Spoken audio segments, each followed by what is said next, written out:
issue in this case, I would suggest, Judge, is the notice to my client. I would suggest that there are 3 elements that need to be established. One, that there was in fact a court order depriving her of her custody rights. 2, that she was notified of that order. Well, let's break this down one at a time now. A court order. Was there a court order?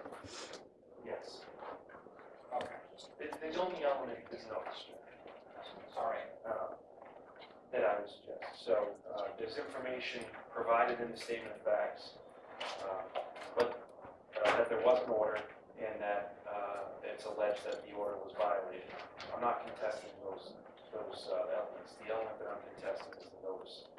And I submit that according to the Beal case, or Beals rather, that the defendant is required to have been given actual notice of the court order. In this case, in reviewing the statement of facts, it begins essentially by saying it was made known that the Department of Children and Families had notified Ruth on Wednesday, February 26, 2025, that DCF would be taking custody of her 5 children. That, I would submit, suggests future action.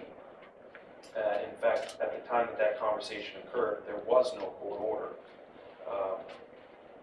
In the statement of facts, there's additional facts that suggest that there was some conversation. Can I just stop you here for just 1 second? Yes. It was also made known that the Department of Children and Families had notified Ruth on Wednesday, 2/26/25, that DCF would be taking custody of her 5 children. Had notified. Yes, that's what I was, but that was before the court order. So, in other words, When was the court order? I believe it was the following day, but it's not stated in the statement of facts. Again, suggesting that there was some future action. There's no dispute, at least I don't think there's a dispute, and it's certainly not in the statement of facts. My client was never served with the court order that granted DCF custody. I know, but keep in mind I'm limited to the statement of facts. Right. That's why I pointed out there is no actual notice in the statement of facts at all. There's an indication that they told her that they would be taking custody of the children, and there's some indication that there was communication with the co-defendant, Mr. Rivera, via text message about the court order, about getting the court order, but there's no indication that there was any text message or communication to my client. There is no actual notice set forth in the statement of facts. In fact, there wasn't any actual notice, whether in the statement of facts or not, but there is no actual notice in there. So I think what the Commonwealth's going to say is, well, there's an inference that because she was in a relationship with Mr. Rivera and that DCF told her that they would be taking custody, that somehow that is sufficient notice. And I would suggest that even under the standard of probable cause, the very low standard that the court has to apply here, there was no actual notice. I would suggest that's akin to someone saying, I'm going to get a restraining order against you tomorrow, and then the person doesn't hear anything else and then contacts the person who told them that, and then they say, haha, you violated the restraining order, even though you have not been served with it. And essentially that's what I submit the statement of facts sets forth in this case, that we would be taking custody. DCF doesn't get to take custody without judicial oversight, without a court order. And so I think that the similarities to my scenario are apt because obviously in my hypothetical, we couldn't convict someone of violating a restraining order if they were just simply told that someone was going to get one against them. There is no actual notice, there is no actual service. And so based on that, Judge, even under the very low standard of probable cause, I would submit that that the statement of facts fails and the case should be dismissed on that basis.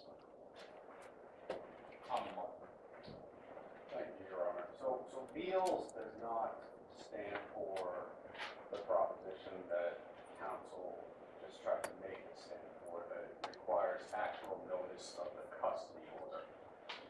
Beals factually is easily distinguishable from the facts of this case. Beals, what you had is, you had a husband and wife. The wife just up and left, took the kids with her to New York. 10 days later, the husband went to court and got an ex parte custody order, and then the mother was charged. In that case, the mother didn't know of the court proceedings, the mother didn't know of the decision of those court proceedings, and the mother had taken the children, who she had lawful custody of, prior to any of that ever being initiated or even thought of being initiated. The more apt, and actually even in Beals, the court starts their analysis by drawing a distinction by saying that in that case in Beals, there was no court proceeding or custody order that had been happening at that point. But now let me ask you this question. When they say, we're going to take custody, do you think that that's actual notice? So I have a case that, may I approach? Yes, and I'll print it if you just give me the site, because I'm gonna print Beals and I'm All gonna right, take I this brought out. a copy. All right, well, then I'll take that. This is the court's copy. I did provide a Okay. copy to counsel earlier this morning.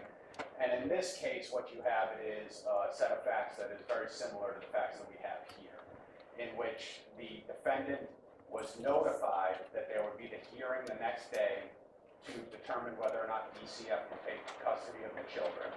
The defendant knew about the date of that hearing, and the defendant took the children and left the state. And the court in that case says the defendant was aware that the proceedings were taking place, and it was the defendant's responsibility, based upon the knowledge of those proceedings, to see how they were carried out. And that's essentially what we have in this case here. And so I think that the court needs to read that case. I am gonna read that case. And in reading that case, I think that the court will find that the statement of fact is sufficient to establish probable cause for these crimes. Can I respond to that briefly? Yes, well, can I ask a couple of questions though? Did you have notice, because it looks like that she was actually granted, that the juvenile court actually granted custody on that same day, February 26th? I don't know if it was the 26th or 27th that the order for custody was given, but I believe it was on the 26th that DCF with Fitchburg PD went to the home. And it was that day that she was notified, along with the co-defendant, that the proceedings would be taking place, that DCF would be seeking custody of the children. And that they could appear at that hearing to contest DCF if they wanted to. And instead, they opted to take the children and flee to Texas. And so again, that's very similar factually to the decision in Williams. You wanted to respond? Yeah. Whether or not the juvenile court order was on the 26th or the 27th, the conversation that took place was before the hearing. Because obviously, if they had gone there on the 26th with the court order, they would have left with the children. Right. So that hearing took place afterwards.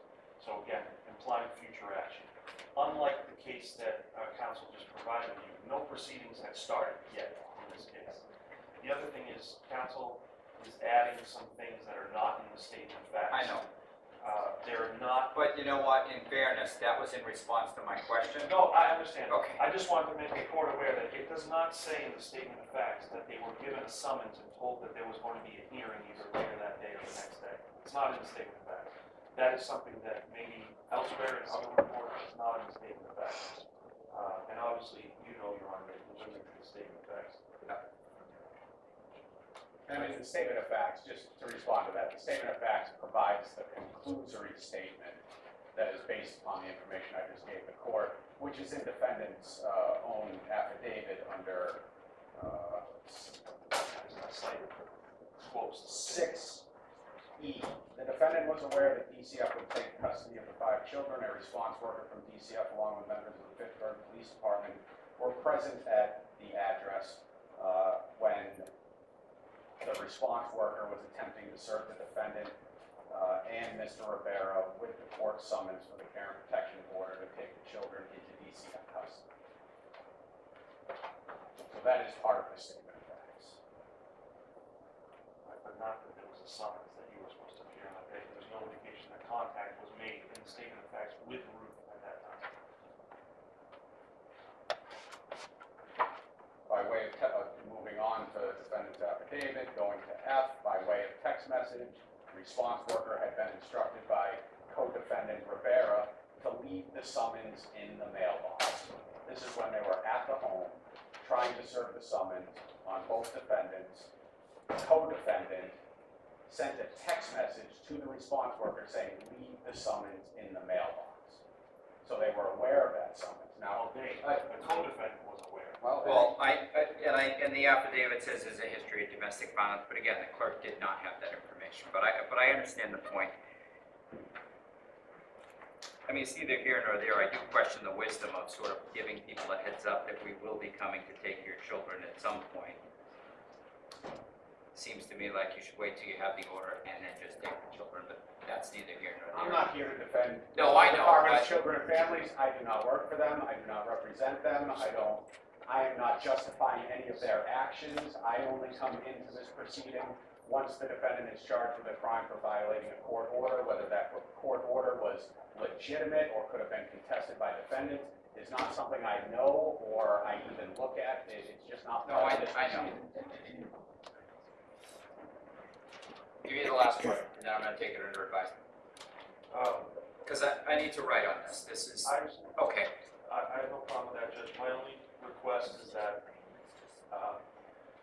DCF proceedings, at least with respect to my client, are moving along rather quickly, and it's my understanding that DCF is in a position to return the children to my client when this case is resolved. So I certainly have. I know, but I can't. I know, I have no. Okay. I just wanted, what I wanted to ask for, because normally I would ask for a status date. I was going to ask for if we could please get a bench trial date. I had her execute a waiver in the event that the motion is allowed. It would be a moot point. In the event that the motion is denied, I would like to keep the case moving, put the case on for trial, and we would have agreed upon if the court can do it on September 23rd. Yeah. Does that give you enough time? Yeah. And I did have her execute a waiver if you want to do the waiver. I do. Thank you. Yep. That works for both of you, September 23rd? It does, Your Honor. Okay. Yep. Ma'am, can you please raise your right hand? Do you solemnly swear to tell the truth, the whole truth, and nothing but the truth, so help you God? Yes, I do. Thank you. Okay, so ma'am, I am told that you want to waive your right to have a jury trial, is that right? Yes, Your Honor. And I know your lawyers talk to you about all these things, so I'm not trying to talk you into anything or out of anything, but do you understand that you have an absolute right to have a jury trial? Yes, Your Honor. Do you understand that a jury would consist of 6 members chosen at random from the community? Yes, Your Honor. Do you understand that you and your lawyer can help pick out who they are? Yes, Your Honor. And you understand that their verdict, whether it's guilty or not guilty, would have to be unanimous? Yes, Your Honor. All right, so, ma'am, I want to explain to you how a jury trial works. When you have a jury trial, the jury and the judge do 2 different things, and I want to explain to you what that is. When you have a jury trial, the judge presides over the trial. The judge makes rulings of law during the course of the trial. The judge would instruct the jury on the law, and the judge would impose a sentence in the event of a conviction. What the jury does is they find the facts. They decide whether the government has proven its case against you beyond a reasonable doubt, and you are, of course, presumed to be innocent. Do you understand that? So when you waive your right to have a jury trial, the judge still presides over the trial. The judge still makes rulings of law during the course of the trial, and the judge would still impose a sentence in the event of a conviction. The difference would be is that the judge would find the facts. I or another judge would decide whether the government has proven its case against you beyond a reasonable doubt, and again, you're presumed to be innocent. Do you understand that? Yes, Your Honor. And you understand the difference between a jury and a jury waived trial? I do. In understanding the difference, do you still want to waive your right to have a jury trial and have this case decided by a judge? Yes, Your Honor. And has anybody forced you, threatened you, or promised you anything in return for your admission here today? No. Provide a knowing, intelligent, voluntary waiver, and I will accept it.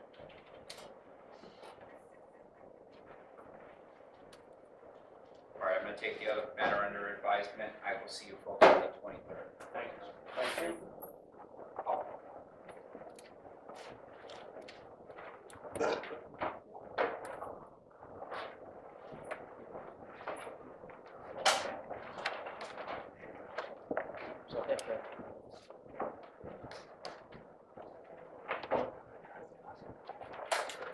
Counsel, do you have that pre-trial ready? And I'll, okay. I told you I wouldn't keep you here all day, and Recalling the matter of Jared Bouchard.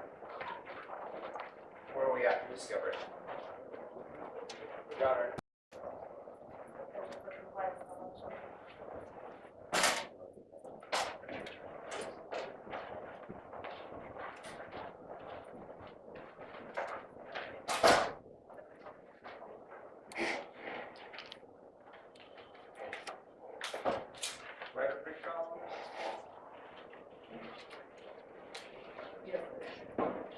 Mr. Porter.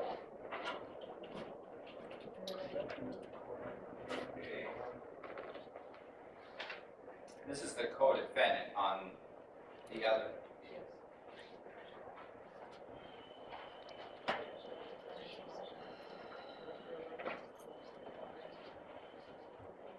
I just need the DA.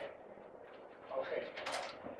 For co-counsel, but I guess that was already disclosed of. Well, they selected a bench trial and they had a motion to dismiss on de benedetto, so, but I need the DA, so let me give you a further call on this. I'll get it in there now. All right, he comes in right now, we'll look at now.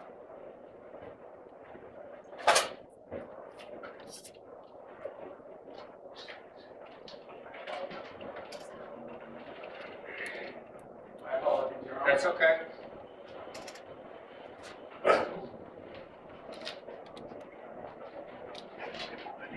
Where are we at with discovery on this case?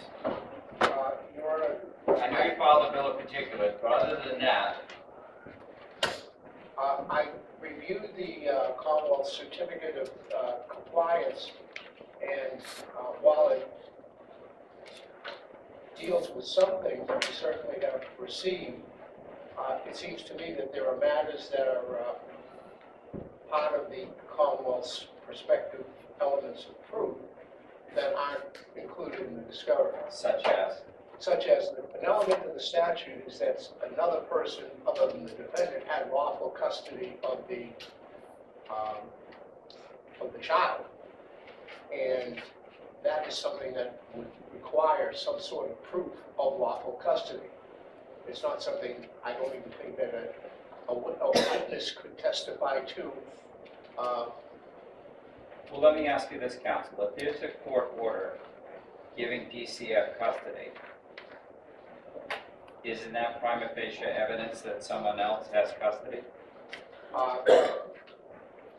Yes, but it's got to be at the time of the... No, I understand, but I assume, and I'm not presuming anything, but I assume that if there's a court order, it's going to be dated and signed by a judge. And I agree with you. Okay, And that hasn't been provided, among other things. okay. Now, what I'd like, I'm new on the case, what I can do, and I can do it fairly readily, is provide what I call a notice of discovery compliance, and which basically lists out for the prosecution all the things that we expect or intend to get. Well- It's like a checklist. But that's different from what they're required to provide, isn't it? I'll make it as, I'll adhere to Rule 14 as much as I possibly can. If they think Well, that no, I'm not out- as much as you possibly can. It's, you'll adhere to Rule 14. Well, yes. Okay, And if they think that I'm not adhering, then they But- can bring that to my attention know, but and resolve it. I'm trying to streamline this process, not to rush anybody. But I just want to make sure that everyone's expectations are along the lines of what the court expectations are. And so you need to, was the court order provided? No, I don't have a copy of it, but you know, I'm sure you can get from the courts, either of us would. I never got one either. Well, sir, anything you say here, just so you're aware of, is being recorded. And you certainly don't want to say anything that could later on be used. Okay. You can get that. I'm not sure, that's a juvenile court. It says your client's a party to it. Everything's And he's impounded. a parent. I don't represent him then. No, sir. You have a lawyer. In any If you event, draft an order, sir, I'll allow it. Please. don't say anything. If you draft an order for the juvenile records, I'll allow it. Yes, For the court order. but this is shifting a burden No, that it's the not. Commonwealth bears upon me. They have a burden of proof in the case to put on evidence, and that evidence in the discovery rules are that they have to provide it to me. I don't have to make their case for them. No, I understand that, but this information is as readily available to you as it is to them. And when it goes to trial, obviously he's going to need the court order that says that your client doesn't have custody. Oh, I In other think- words, counsel, I don't think it's the Commonwealth's they have an obligation to provide discovery. But they don't have an obligation to spoon feed the defense. True, Okay, but their discovery obligation includes, under Rule 14, all documents that they intend to introduce at trial. I don't disagree. So if I So don't, what do you say is outstanding? The court order. the court order certainly. What else is outstanding? Any proof of service of such a court order? What if it's testimonial? That would be a witness statement. Okay, what else? Um, The,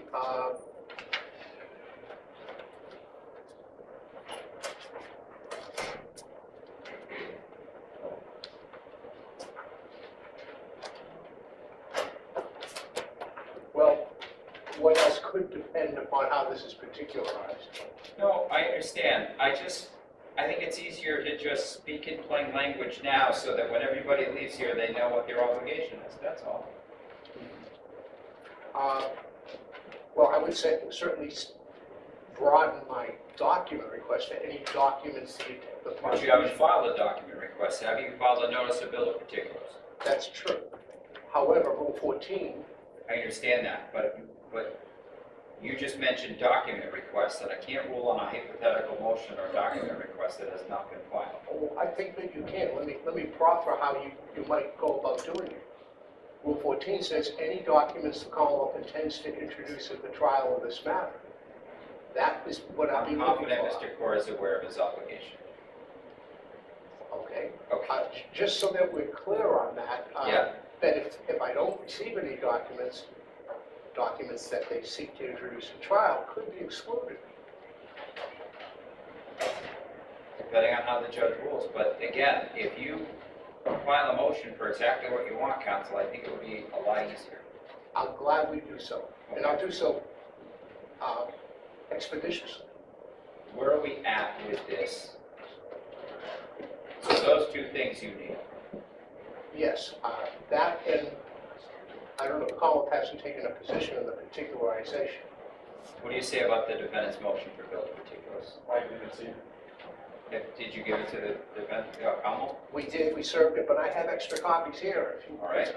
I see that you have it in front I of you. do, because it's been filed with the court on That's- August 18th. Yeah, it should have. Well, what is, and it says certificate of service, I hereby certify, true copy was served upon the DA's office by mail. Probably just sent to the general, it just hasn't reached me yet. Okay.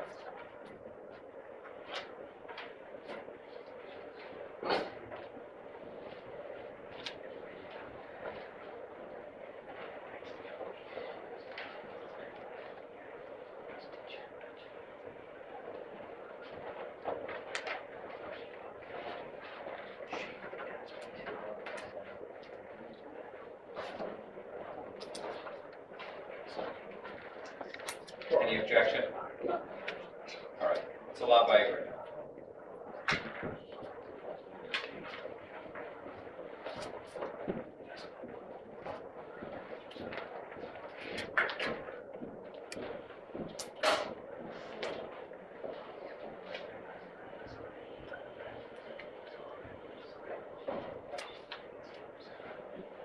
What's the next step, counsel? The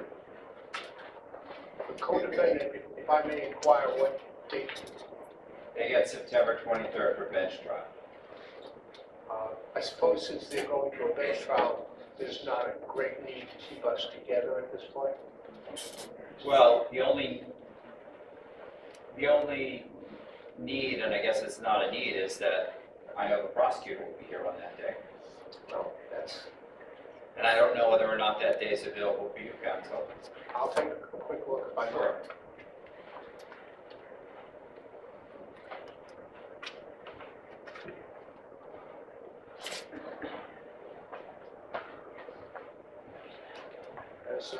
As fate would have it, I am available that day. Perfect. You want to put it on for that same day for compliance? That would be fine, and well prior to that date, I will send what, Do you have the prosecutor's phone number and his email and an ability to communicate directly with him? I don't believe so. We just used what was in the red book. No, I appreciate that, but before you leave here today, can you exchange contact information from the prosecutor, and that way, when there are motions filed, if you could send it directly to him, it's a much better way of dealing with this. Absolutely. I appreciate that. All right. I will see you on September 23rd, sir. I'll see you on September 23rd, okay? All right, you have a great day, sir. You too, sir. Take care. Thank you, counsel.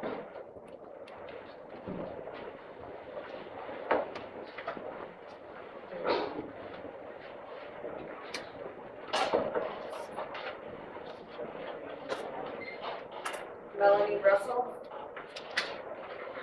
That's my matter. We're discussing a resolution to the case. If we could have a second call, please. Okay, Catch of the Day Video News, and we're up here, Fitchburg District Court. And these are the parties that were involved, and we're going to do a short interview time. Catch of the Day Video News, and I'm walking down the ramp.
It's just a music so far, which already got rid of lawyers, because they're corrupt, and so it's like, I know that's a very, absolute statement. Everything that doesn't work is incorrect. There's plenty of corruption, but there's also incompetence and stupidity and every other human failing as well. Agreed. And so this is what you deal I with have to in use terms of the spectrum of Sorry. dysfunction in our society. And it's always been there. It just happens to be a particularly bad period. So I did have a question that I didn't know. Like when we were in there and he was saying certain things that were like clearly not true, stuff like, oh, she received something in a text. Is that something you would wait for trial to, because he didn't defend? When you say he said, who's Okay, he? so Her lawyer, the judge, the right, court there's a lot of officer? parties I don't know. involved. So The DA. it was the DA, right? Yeah. So the DA said that she received notice through text that they were going to get taken away, but that's not true. Whether they send a text or not, there's no her talking to them. There's no them knowing if she even had a phone or not. They just sent a text to a phone, is what they said. That is what they call an allegation. He's alleging. Okay, he's got no personal knowledge of it. Oh, okay. Okay, so it's not a fact that's being established. And in the final analysis, it's not even necessarily relevant to the issue of who has custody and when.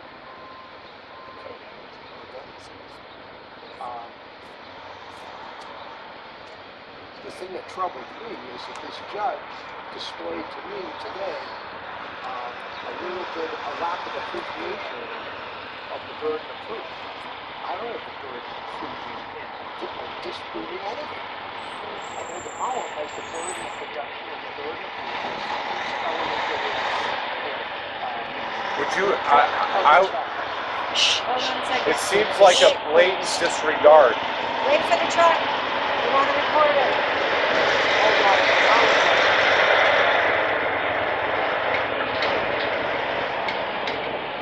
Bill heard me. Yeah, I agree. The disregard for The what? judge was baiting, okay? And he ultimately relented. No harm, no foul, okay? But if he believed what he was saying, and I don't think necessarily he did, then he doesn't appreciate that the Commonwealth has the burden of proof at a trial, and the burden of production of evidence, and pre-trial has the burden to disclose that evidence in discovery. I don't have the burden to have to chase down their evidence and to be seen. Notice I didn't ask for a court order. I walked out of the Well, court order. Could I make a I'm comment? not going to do their work for them. Attorney And Gens? The judge backed off. He left that little Yeah. issue way off to the side. Attorney Gens, can I make I a was comment? sparring with them, and you don't want to get involved in that as a layperson. The only reason I said it, which again, it doesn't like No, qualify it I or know not, was you because have a very strong commitment to what you perceive as being true. well, a lot of stuff in the criminal And- court. And you should. Yeah. But save it for the trial. Okay. Okay, a comment. The state stated that this is not, he was stating like it's not policy for them to have to do this. The fact that it isn't policy, does that make it right? If Well, they you know, don't have a you guys policy keep asking me procedure? questions about stuff that happened when I wasn't there. So This was right today. it's This was not in the even court. No, but I- he came I'm not after. doubting that No, he said came after. He something wasn't like there for that. it. Oh, no, he was, But I'm saying it does not matter. The only times that those type of claims for disregard matter are during a bail argument, trying to determine how much bail they're gonna hold you on, and what he can actually introduce at trial, and that stuff is not admissible. Bill, how did your conversation with the prosecutor go on your way out? And did you get his number and his email? I got everything from him, and he's a very nice fellow. I get the impression that he is not ideologically committed to this case. He's just doing his job. Well, he said that out loud. He said he didn't have any feelings either way. But when the judge said, when you told the judge that was on the docket, that the attorney should have seen it, were you supposed to give him a notice that you filed it, or were you chastised there, or was that on him? He should have looked Here's it the up. way it works. When we serve or file documents in CERN, we attach what we call a certificate of service. Yes. It's like an attestation. Yep. I swear that on such and such a date, I provided two copies of this document to the attorney on the other side and file with the court.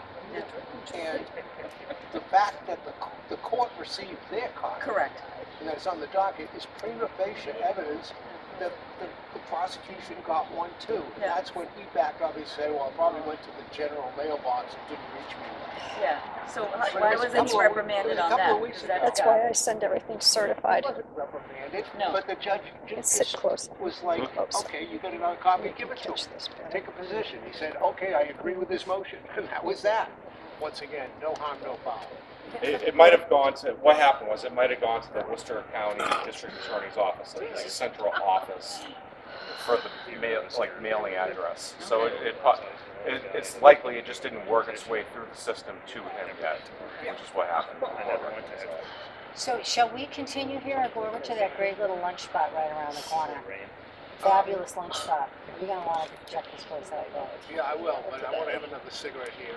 Okay. So in I had regards, a harrowing ride over here. Yeah, I know. So in terms of Rule 14. I nearly got in an accident. I missed 3 exits. Oh I'm my God. repeatedly trying to call Sam, who's not Sam's answering not the picking phone. up. Sam's not. I got everything I wanted to. Oops. The problem. Wait a minute, what'd you say? You got everything you wanted to? Say that again. I got everything I wanted today.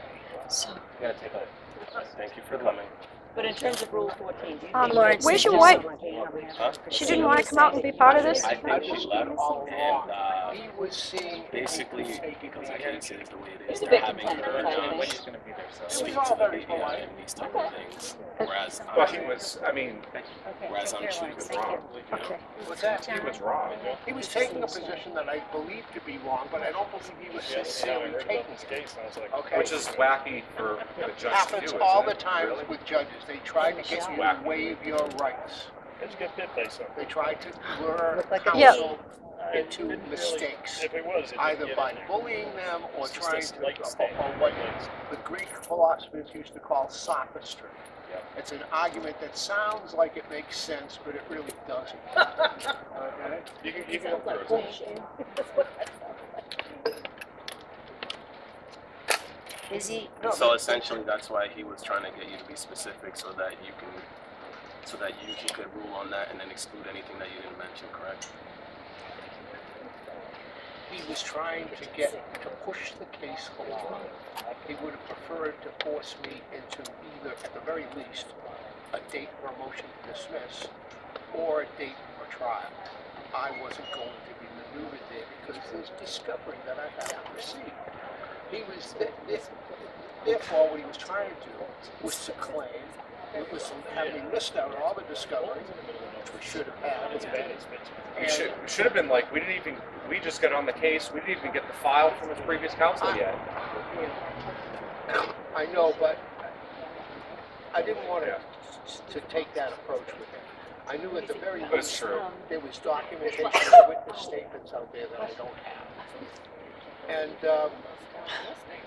but he was trying to get me to informally work it out with the DA and then push me to a date, something that I wasn't ready for. We'll come up with a comprehensive list of what we expect. Well, yeah. Is it possible? As I said, I got everything I wanted today. I wanted my deliberative motion to be allowed. I wanted to raise the issue that discovery is not complete. And that's obviously was established. Because how are they going to prove who has lawful custody without some kind of court order? They haven't shared it with me. It's an element of their proof. They have to share it with me. I don't have to chase it down. The only reason I mentioned it in And the it's potentially exculpatory evidence too. I didn't mention that to the judge, but I didn't need to. That was the next thing I was going to pull out of my pocket. What did that order say that the custody is after the date of the complaint? Very well done. well, I have a really important question for you, Bill. They said that they informed the parents they were taking the kids on or about the 26th or the 27th, and yet the custody order was not issued until March 3rd. I understand. See, everybody is confused here by this red herring of when DCF says they're going to do something in the future. That's meaningless. It's all, the statute says, person with lawful custody, not person who is attempting to get lawful custody, or person who might get lawful custody in the future. Person who has lawful custody right now. There's a distinction between legal and physical custody.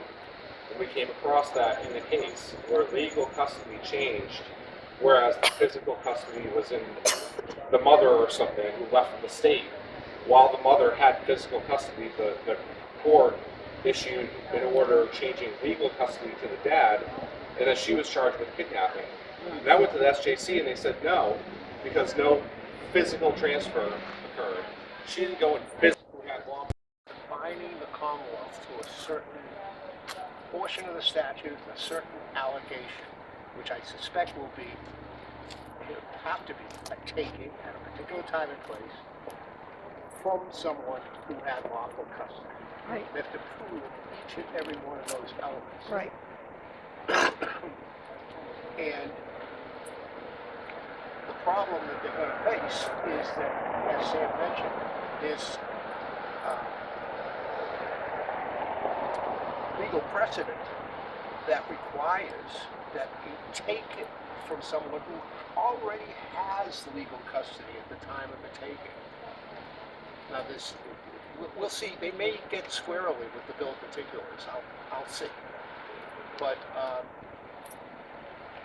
that's what we're trying to do, is to confine them to a ground that they cannot prove, as a matter of fact, and as a matter of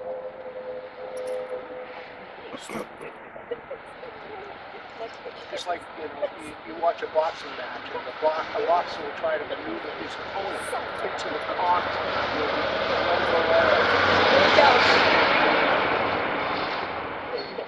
We're trying to, I don't want the prosecution to be able to dance around it. And the reason you didn't ask for a motion to dismiss, like, I think you were expecting that, but it's because No, you I want wasn't the expecting discovery it because first? of the bill of particulars. Not just the discovery, I want, At least he's taking it. Okay. now, he agreed to the bill of particulars without a fight. That was good. It may very well be that his bill of particulars isn't up to my standards. And so can you just tell everybody what the bill of particulars actually is? What it is? The definition of a bill of particulars, the stock boilerplate definition is that it requires the Commonwealth to disclose the time, place, manner, and means by which they allege the statute was violated. But in a given case, it can be more than that because it's not discovery. It's a due process issue of notice. In other words, this is where notice is big. You have to give notice to a defendant Exactly. of what the government is alleging that he has done that violates the statute. That's different than the proof. What are your actual allegations? Now, statutes are drafted in a way that oftentimes provide for many different ways of violating the statute. A good example is cruelty to animals. It's like Heinz ketchup. There's 57 different varieties of ways in the statute that you can be cruel to animals. You don't feed them. You don't give them proper medical care. You don't give them shelter from the elements. You torment them. You torture them. Right. You kill them. It's a zillion things. If you don't pin them down, then they're free at trial to use any or all of them. So are they under ex parte? What's that? Are they under the ex parte? Like, can they get the court to give them an ex parte ruling so they can just go in and snatch a kid without having all those? In some instances you could, but that's not what happened here. In any event, you don't want the prosecution to have that leeway, and because they haven't given you discovery on all these various ways that it could be done. And it's impossible to prepare for each and every possible So what you're allegation doing with the against bill of you. particulars is defining exactly what the statutes and what they broke. That's what you're making them do. You got it. And then I want discovery on those Correct. Got it. allegations. Okay. And how long will this take? I expect we'll have this all turned around by September 23rd, with the exception of there still may be discovery that he hasn't provided. Okay. Now, What about- in a sense, my discovery actually can help him prepare his case, because he's like, oh, I don't know anything about any court order. If he walked into a trial without it, he's going to have a tough time. So Bill, what about the court order from Loconto for you to get the juvenile court record? You notice I didn't take him up on that? Why? It's not my burden. It's not my burden to get evidence that the Commonwealth needs to prove their case. I have a question about that. Isn't that information that was supposed to be given to me? It is supposed to be given to you if the Commonwealth intends to introduce it at a trial. Okay, so not even in the juvenile court system they were supposed No, to. I'm not going to comment on the juvenile system because that's a whole different standard. There you do as it's like a civil litigation. Both sides have a burden to production and proof. Here, you have no burden of proof. You have no burden of production. You can sit there silently and say, prove beyond a reasonable doubt. That's how the criminal system works. You have no obligation to defend yourself. And most criminal cases are won, not because the defendant proves himself innocent, but because the Commonwealth's proved false.